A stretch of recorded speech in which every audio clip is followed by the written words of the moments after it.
કૃષ્ણ, જય માતાજી। હું છું સેજલ રાબડિયા અને આજે હું પાછી તમારા માટે રેસીપી લઈને આવી ગઈ છું।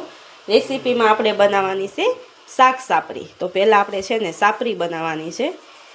અત્યારે છે ને ઝરમર વરસાદ વરે છે ને આપણે છે ને એકદમ વાતાવરણ ઠંડુ થઈ ગયું છે ને એમાં આપણે તીખી અને તમતમતી ટેસ્ટી શાક સાપરી બનાવવાની છે। એના માટે મેં જો જાડું ભડકું લઈ લીધું છે ઘઉંનું, એને સાળી લેવાનું છે। પહેલાં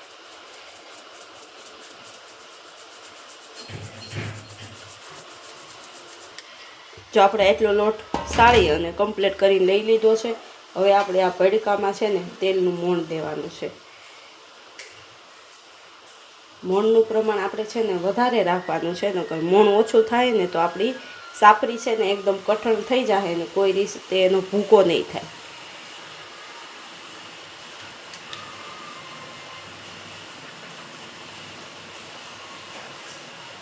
તો આપણે 4.5 પાવડા મોણ લીધું છે। હવે લોટમાં એને મિક્સ કરી દેવાનું છે આપણે।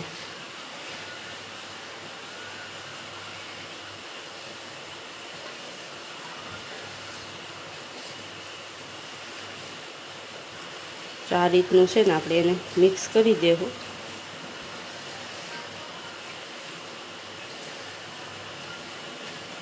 આમ તેલમાં લોટ બંધાઈ જાય ને એ રીતનું એટલું આપણે આમાં મોણ દેવું પડે।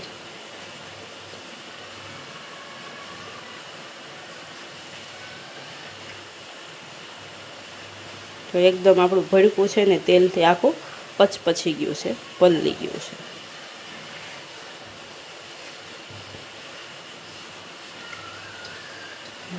લોટ અને તેલ બે મિક્સ થઈ ગયું છે। ત્યારબાદ હવે આપણે સ્વાદ અનુસાર મીઠું લેવાનું છે। આપણે મીઠામાં સિંધાળા મીઠાનો ઉપયોગ કરવાનો છે। 2 ચમચી આપણે છે ને મીઠું લઈ લીધું છે। અને ત્યારબાદ હવે આપણે લેવાના છે વ્હાઈટ તલ।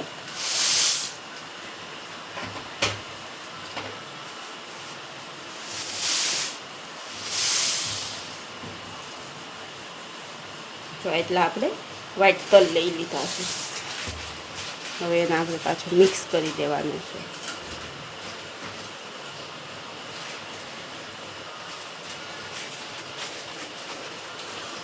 મિક્સ કરી દીધું છે અને હવે આપણે થોડું પાણી એડ કરી અને લોટને બાંધવાનો છે।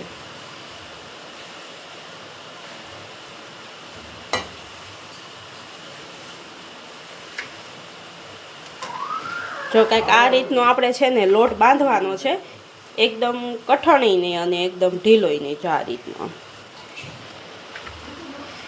તો આપણો લોટ બંધાઈ તૈયાર થઈ ગયો છે ને હવે આપણે છે ને તેલ ગરમ થવા મૂકી દીધું છે। જો આમ તોડો ને તો આમ તૂટે એ રીતનો આપણે લોટ બાંધ્યો છે।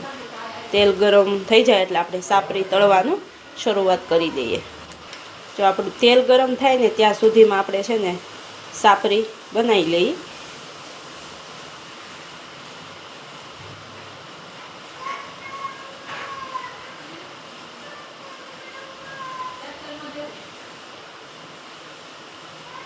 આ રીતની આપણે સાપરી બધી બનાવી લેવાની છે। જો બહુ જાડી નથી રાખવાની અને બહુ આછી એ નથી રાખવાની। બહુ જાડી હોય ને તો તળાતા છે ને વાર લાગે અને અંદરનો ભાગ છે ને બરોબર તળાય નહીં, અને આછી હોય ને તો થોડીક સવડ થવાની શક્યતા વધારે રહે। એટલે આપણે બે વાતનું ધ્યાન રાખી અને સાપરી બનાવવાની છે। એટલે આપણે જો કંઈક આ રીતની સાપરી બનાવી તૈયાર કરવાની છે બધી। જો આપણે તેલ ગરમ થવા મૂકી દીધું હતું, તેલ આપણું ગરમ થઈ ગયું છે। હવે આપણે એક સાપરી લઈ અને આમાં તળવા મૂકી દેવાની છે।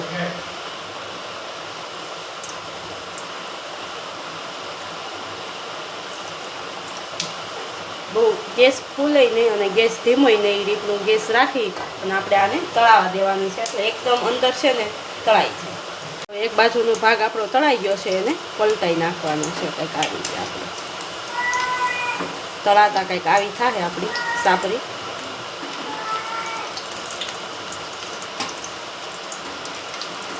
હવે આપણે નીચેનો ભાગને પણ તળાવવા દેવું। તો ફાઇનલી આપણી સાપરી તળાઈ અને તૈયાર થઈ ગઈ છે અને કંઈક આ રીતની સાપરી આપણે તળાવવા દેવાની છે। હવે પહેલો ઘાણો આપણો તળાઈ ગયો છે, બીજો ઘાણો પણ આપણે એડ કરી દઈએ. તો આપણો છેલ્લો ઘાણો તળાઈને અને તૈયાર થઈ ગયો છે. હવે આપણે ગેસને બંધ કરી દેવાનો છે.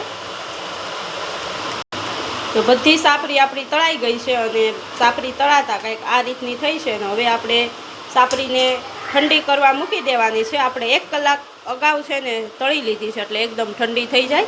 અને હવે આપણે બધું શાકભાજી લેવાનું છે અને એનું કટિંગ કરવાનું છે.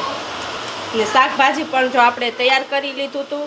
રીંગણા છે, તુરિયું છે, ગલકું છે, કાંદા છે, બટેકા છે અને ટમેટા છે. આમાં તમે જેટલા શાકભાજી ઉમેરો એટલા ઓછા થાય. એટલે હું તો જઈ બનાવું તો એટલા શાકભાજીનો ઉપયોગ કરું અને શાકભાજી થોડાક આપણે ઓછો રાખવી અને શાકમાં વઘાર વધારે રાખવી, કારણ કે આપણે તોળીને ખાવું એટલે પછી બધાની ઘરે જે રીતના ખાતા હોય એ રીતનું આપણે બનાવવાનું. હવે સરસ આને પહેલાં બધું આપણે સુધારી લઈએ, ઝીણું ઝીણું કટિંગ કરી લઈએ.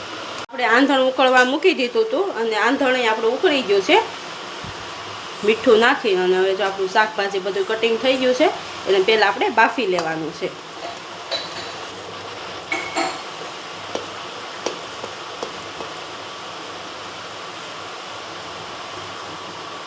બે થી 3 સીટી કરી નાખીને એટલે આપણું શાક છે ને જલ્દી બની જાય. તો 3 સીટી થઈ ગઈ છે ને હવે આપણું શાક પછી બધું બફાઈ ગયું છે. જો કાંઈક આ રીતનું. હવે આપણે વઘાર મારવાની તૈયારી કરવાની છે. તો વઘાર માટે આપણે તેલ ગરમ થવા મૂકી દીધું હતું. તેલ ગરમ થઈ ગયું છે. હવે આપણે રાઈ એડ કરવાની છે. રાઈને ફૂટવા દેવાની છે.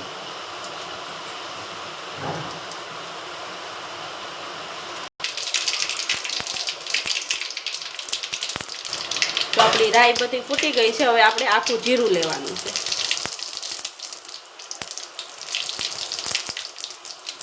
આખું જીરું લઈ લીધું છે. જીરું પણ આપણું ફૂટી ગયું છે. હવે આપણે બધો સૂકો મસાલો લઈ લીધો છે. લવિંગ, બાદિયા, તજ, તીખા અને સૂકા મરચાં.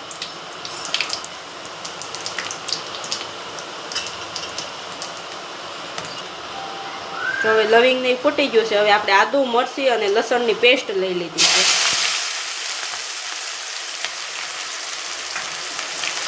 અને આપણે તેલમાં એકદમ રીતે ફ્રાય થવા દેવાની છે.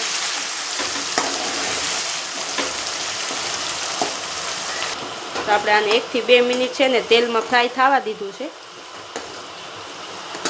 મસ્ત તેલમાં ફ્રાય થઈ ગયું છે. હવે આપણે એમાં કાંદા એડ કરવાના છે.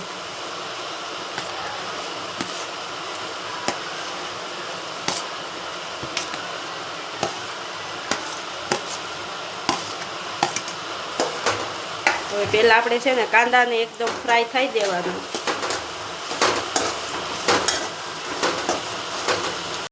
કાંદાને આપણે છે ને તેલ ઉપર આવી જાય ને ત્યાં સુધી હળવા દેવાના છે.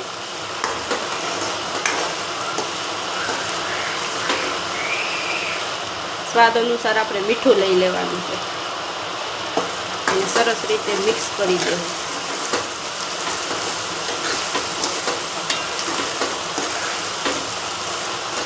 મીઠું એડ કરવાથી આપણી ગ્રેવી છે ને ફટાફટ ચડી જાય.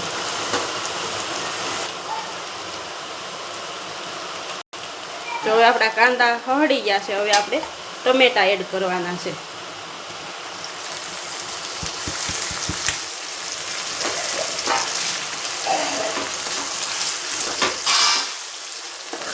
ટમેટાને પણ આપણે છે ને એકદમ રાળ રાળ થવા દેવાના છે.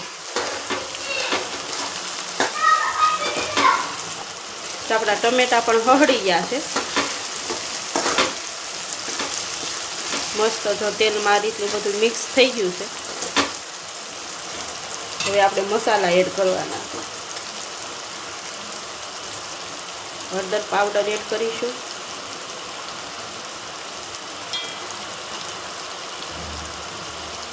લાલ મરચું પાવડર એડ કરીશું. કાશ્મીરી લાલ મરચું પાવડર એડ કરીશું.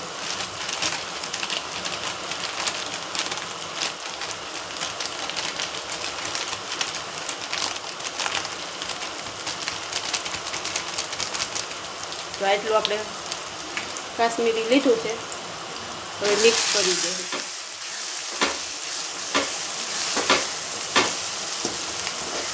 બધી ગ્રેવીમાં મિક્સ થઈ જાય ત્યાં સુધી આપણે આને હલાવી અને મિક્સ કરી દઈશું.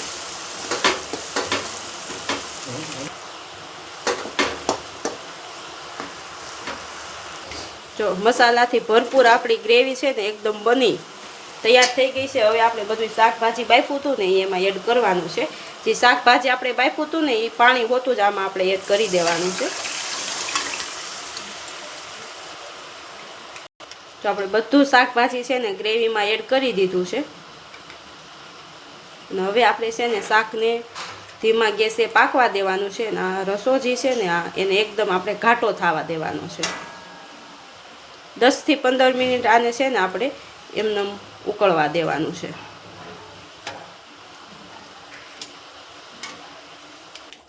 તો જેમ આપણું શાક છે ને સળશે ને એમ ઘાટું થતું જાય. એટલો રસો રહ્યો છે. હવે આપણે ગરમ મસાલો એડ કરવાનો છે.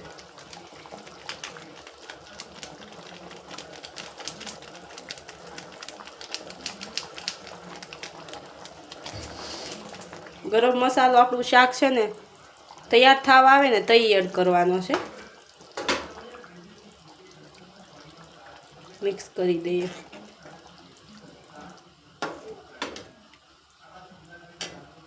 હવે ખટાઈશ માટે આપણે લીંબુ લઈ લીધું છે.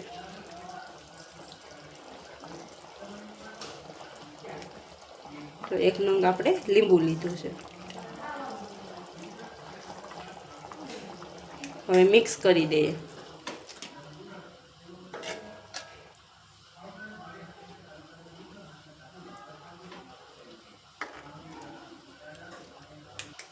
જો આપણું શાક બનીને તૈયાર થઈ ગયું છે. આયા લગન છે ને વઘાર હતો એ બધો બળી ગયો છે. અને આ રીતનું કંઈક ઘાટું શાક બનાવીને આપણે તૈયાર કર્યું છે. હવે આપણે જો ઉપરથી છે ને લીલા ધાણા એડ કરવાના છે.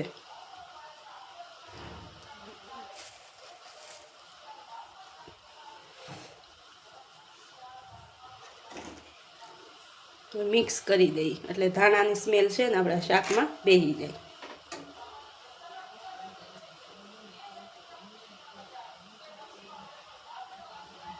તો ફાઇનલી આપણું શાક બની અને તૈયાર થઈ ગયું છે.